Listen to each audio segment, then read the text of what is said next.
தமிழகமெங்கும் கிளைகள் கொண்ட Annamalai institute of hotel management and hospital management படிப்பில் சேர்வதற்கான அட்மிஷன் நடைபெறுகிறது.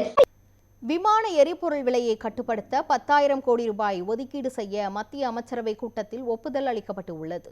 மேற்காசியாவில் நிலவும் போர் பதற்றத்தின் காரணமாக கச்சா எண்ணெய் விலை உயர்ந்து உள்ளது. இதனால் விமான எரிபொருள் விலையும் கடுமையாக அதிகரித்து உள்ளது.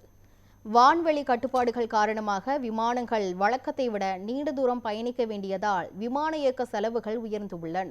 இதனையடுத்து எரிபொருள் விலை அதிகரிப்பால் விமான சேவை குறைப்பதாக விமான நிறுவனங்கள் அறிவித்தன.